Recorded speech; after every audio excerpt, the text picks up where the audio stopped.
যারা এই মুহূর্তে আমাদের এই ভিডিওটা দেখতেছেন সবাইকে স্বাগতম। আসসালামু আলাইকুম ভিউয়ার্স, আপনারা দেখেন আমাদের প্রতাপনগর এলাকার কি অবস্থা। জোয়ারের পানি উঠতেছে, তার মধ্যে কিছু বাড়ি ঘর বাড়ি আছে যেখানে আপনারা কিছু পশু দেখতে পাচ্ছেন, গৃহপালিত পশু। দেখুন একেবারে একাকার, মিলেমিশে একাকার পানির সাথে। এখানে যে অনেকগুলো ঘরবাড়ি ছিল, এখানে 40-50টার মতো ঘরবাড়ি ছিল যেগুলো একেবারে নদীর সাথে মিশে গেছে। এখানকার অবস্থা খুবই করুণ, পানির ঢেউ চারিদিকে। আর এখানে একটা বসত ঘর, একটা কি দুইটা বসত ঘর আছে আপনারা দেখতে পাচ্ছেন। এই বসত ঘরগুলো কতক্ষণ যে টিকে থাকবে সেটাও সবারও জানা। এখানে মানুষ খুব কষ্টে আছে, অনেক মানুষ এখান থেকে চলে যাচ্ছে। মানে মানুষের দুঃখ কষ্টের বর্ণনা দেওয়াটাও কোন ভাষাতে যে বর্ণনাটা দেব, মানে আপনারা নিজেরাই দেখুন, একেবারে নিঃস্ব হয়ে যাচ্ছে মানুষগুলো। দীর্ঘ 6টি মাস ধরে তারা পানির সাথে যুদ্ধ করছে। যেখানে যে গাছপালাগুলো ছিল বন জঙ্গলের মতো ছিল, এখানে সবুজ অরণ্য ছিল, এখানে মানুষের কলরব ছিল, সবগুলো নষ্ট হয়ে সব একাকার হয়ে গেছে। এখন সবাই নৌকা যুগে যে যেখানে পারতেছে সে সেখান থেকে চলে যাচ্ছে। মানে কারোর কিছু করারই নাই, এরকম অবস্থা। সবাই নিরুপায় হয়ে তাদের বসত বেড়া ছেড়ে যাচ্ছে। দেখেন এই বাড়িটা একেবারে পানির কিনারে দাঁড়িয়ে আছে কোনো রকম মাথা উঁচু করে। কতক্ষণ পর্যন্ত থাকবে সেটাও অনিশ্চিত, কারণ আশেপাশে যে ঘরবাড়িগুলো ছিল সবগুলো তো বিলীন হয়ে গেছে। আর এই ঘরটা মনে হয় বাকি আছে। এখন যেখান দিয়ে মানুষ সাইকেল, ভ্যান, মোটর সাইকেল ইত্যাদি ইত্যাদি চলতো, সেখানে এখন শুধুই পানি, শুধু নৌকা ছাড়া আর কোনো মাধ্যমই এখানে নাই। মানুষজনের খুব একদম বন্যাতে সব একেবারে ভেঙে চুরি, ঘর বাড়ি সব তলাই রয়েছে। এখন খুব অবস্থা খুব খারাপ। না খেয়ে না দিয়ে একসাথে দিতিস না, খুব না খেয়ে খুব দিন দিতিস। এখন এরকম অবস্থা। আর আমাকে যেন বান্ডা ভারী ভালো হয়, আমাকে বান্ডার খুব প্রয়োজন। আমাকে বান না হলে আমরা নিরূপায়, আমরা ঘর বাড়িতে ছেলেবিলি পেশাব পায়খানা দেখতে পেতিস না, এরকম অবস্থা। আরে সব চুলি দিকে বেরতে হবে, ঘরটার সব ভেঙে চুরি দিকে বেরতে হবে কদিন পরে। আমি না ভাঙার জন্য আমার মেয়ে ছেলেবিলি ফাঁক দিয়েও দেখতে পান না, পেশাব খানা দেখতে পান না, এরকম অবস্থা দেশে। আর পানি জোয়ারের পানি ঘরের মধ্যে, জোয়ার পানি ঘরের মধ্যে দেখছি, স্টিল বাড়িতে। আর আপনার ঘরটা দেখলাম ভেঙে চুরি গেছে। আমি তো দেখেছি আমার ঘর ভেঙে চুরি একদম দশা লেগেছে, একদম দেয়ালটা সব পুড়ে গেছে, ঘরও ছাড়াই গেছে। এখন দরকার কি টেকসই বাদ দরকার। হ্যাঁ, এখন আমাকে একটু বাদ দরকার। আর আমাকে যদি আপনারা সহযোগী করেন তো এখন ঘর বাড়ি হলে ভালো হয়। আসসালামু আলাইকুম রহমতুল্লাহ ভিউয়ার্স, আজকে আমরা আসছিলাম কুড়িকাউনিয়ায়। তো এই যে মুরব্বীটা দেখতে পাচ্ছেন, আপনার ঘর বাড়ি কি চলে গেছে এখান থেকে? আমাদের ঘর বাড়ি চলে গেছে। আর এই যে বাসাটা, এই বাসাটা চলে যাওয়া ভাবে, এই বাসাটা চলে যাওয়া ভাবে। এখানে বহুত টাকা খরচ করিস, তাও মানাইছে না, চলে যেতে। এখন কি অবস্থা কোন দিন একটু? এখানে 35 ঘর 40 ঘর লোক চলে গেছে। এখান থেকে 35-40 ঘর লোক চলে গেছে। এখন তারা কোথায় আছে?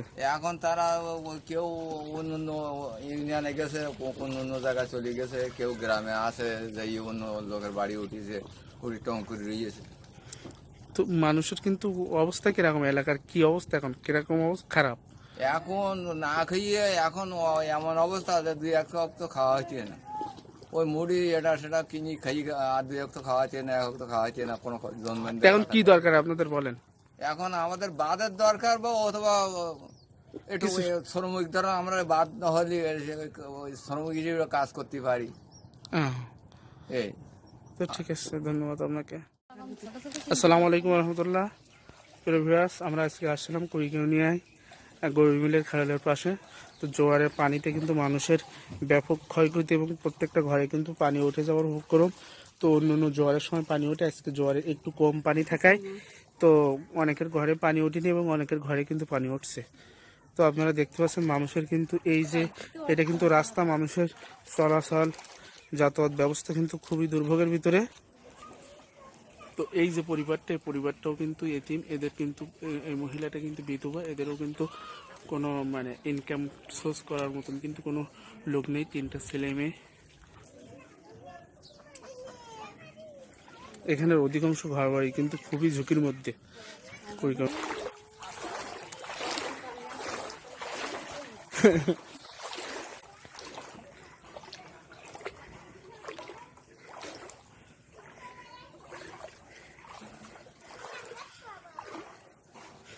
তো প্রিয় ভিউয়ার্স, এই এলাকার মানুষের, আমফানে দুর্গত এলাকার মানুষের কিন্তু আসলে মরে গিয়েও, মারা গিয়েও শান্তি নেই। তাদের দাফন কাফনের কিন্তু এই জোয়ারের সময় কিন্তু তাদের দাফন কাফনও কিন্তু বিভিন্ন প্রতিবন্ধকতা দেখা দেয়। কবরেরও কবর দেওয়ার মতন কিন্তু জোয়ারের সময় কোনো পরিস্থিতি নাই। এলাকার মানুষ যদি এখন এই জোয়ারের সময় মারা যায় তো তাদের কিন্তু নদীতে ভাসিয়ে দেওয়ার ছাড়া কিন্তু এক প্রকার কোনো উপায় নেই, কারণ কবর দিতে গেলেও সমস্ত কবরের স্থানগুলোয় পানি আপনারা দেখতে পাচ্ছেন। তো আমি একটা কবর আপনাদের দেখাচ্ছি সামনে। কবরস্থানগুলোও কিন্তু আপনারা ছোট কবরটা দেখতে পাচ্ছেন। কবরস্থানটা ছোট একটা কবরস্থান, এখানে কয়েকটা কবর আছে। তো এইসব কবরস্থানে কিন্তু বহু পানি, 3 থেকে 4 ফিট পানি। তো এখানেও কিন্তু মানুষের মাটি দেওয়ার মতন কোনো পরিস্থিতিও নেই মারা গেলে। তো সেই সাথে সাথে একটা ডিপ টিউবওয়েলও আপনাদের দেখাই। দেখেন ডিপ টিউবওয়েলের অবস্থাও কি, এখন কিন্তু এখান থেকে কিন্তু পানি সংগ্রহ করার মতন কোনো উপায়ই কিন্তু মানুষের নেই।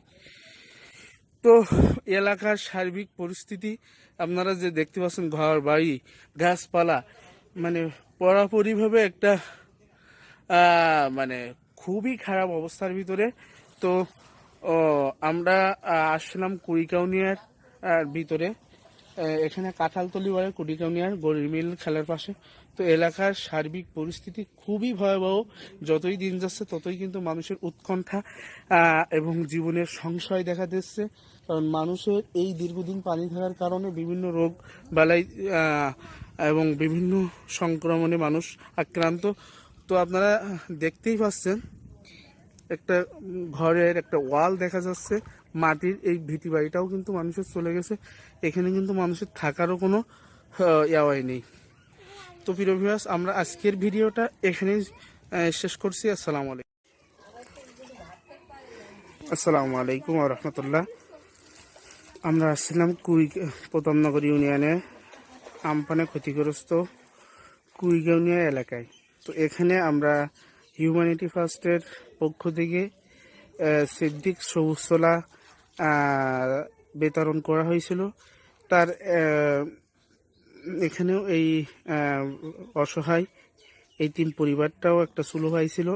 তো আমরা তাদের কাছে একটু তাদের অনুভূতিটা শুনবো, যে তারা সুলু পাওয়ার কারণে আপনারা অবশ্যই দেখতে পাচ্ছেন যে এখনো কিন্তু পানি উঠতেছে, জোয়ারের পানি কিন্তু এখনো বৃদ্ধি হচ্ছে। তো এই 3 পরিবারের কাছে আমরা শুনবো যে এদের চুলা দেওয়ার ফলে এদের কি কতটা উপকার হয়েছে এই চুলার কারণে। এই চুলাটা পাই আপনার কতটা উপকার হয়েছে একটু বলেন তো। এই চুলাটা পেয়ে পানিতে খুব অসুবিধার মধ্যে ছিলাম। জি জি। এই চুলাটা পেয়ে আমরা একটু উঁচু জায়গায় রেখে আমরা একটু রান্না করে ছেলে মেয়েকে খাওয়াতে যাচ্ছি। চুলাটা দেওয়ার কারণে খুব উপকার হয়েছে খুব আপনার। উপকার হয়েছে। জি। তো ধন্যবাদ। আমরা আপনার কাছ থেকে শুনলাম যে চুলাটার কারণে আপনাদের অনেক উপকার হয়েছে এবং চুলাটা কি রান্নাও ভালো হয়। হ্যাঁ, খুব রান্না ভালো হয়। রান্না। আর আমরা তো রাঁধতে পারিনি, হ্যাঁ রাঁধতে পারিনি। হ্যাঁ। আমার খুব খুব কষ্ট। না, আপনাদেরও চুলার দরকার। হ্যাঁ পাগল, এটা ছিল দিলি যা সন্তুষ্ট হতাম, দোয়া করতাম। তা সে দোয়াটা আঙ্গা দর লাগিয়ে যেত তুমি গিয়া। তো ধন্যবাদ। তো আমরা ওনার কাছে শুনছিলাম। আরো একটা কম্বল দেবে। পানি আসার তার নাম টাম তো লিখে নিলে না। পানি আসার আগে, পানি আসার পরে রান্না খাওয়ার খুবই অসুবিধা ছিল। তা চুলুটা দেওয়ার কারণে চুলোটা দেওয়ার পরে দুটো রান্না করে খাইতে পারতেছি। সুন্দরভাবে রান্না করে আমরা ছেলে মেয়েকে আমরা চলতিস, খাওয়া দাওয়া ভালো হচ্ছে। তো ধন্যবাদ আপনাকে। আসসালামু আলাইকুম রহমতুল্লাহ। ভিউয়ার্স, আজকে যে ঘরটা দেখাচ্ছি এই ঘরে কিন্তু 3 জন মানুষ থাকতো। একজন 130-এর ঊর্ধ্বে বয়স, একজন 90 বছর বয়স যার হাফ কষ্ট অসহায়। তো আর একজন মহিলা আছে যার 70-এর ঊর্ধ্বে বয়স, তিনি গ্রামে ভিক্ষা করে আসলে গ্রামের মানুষের কাছ থেকে চেয়ে এই সংসারটা চালায়। তো তারা কিন্তু এখন এখানে নেই, তারা পাশে এক ভাইদের বাসায় উঠছে, কারণ তাদের এই ঘরে এখন বসবাস একেবারে অসম্ভব। তো আমরা তাদের কাছে এখন যাব ইনশাল্লাহ। তো আপনারা দেখতেই পাচ্ছেন বাইরে কিন্তু সেই মুরব্বীটা বসে আছে, 130 বছরের মহিলাটা। আর বাইরে যে মহিলা যিনি গ্রামে যায়, যিনি সুস্থ, গ্রামেই চলে গেছে।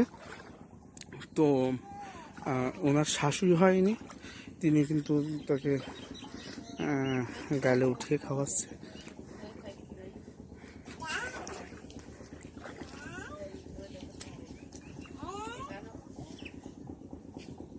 বাইরের মানুষ দেখতে আসছে।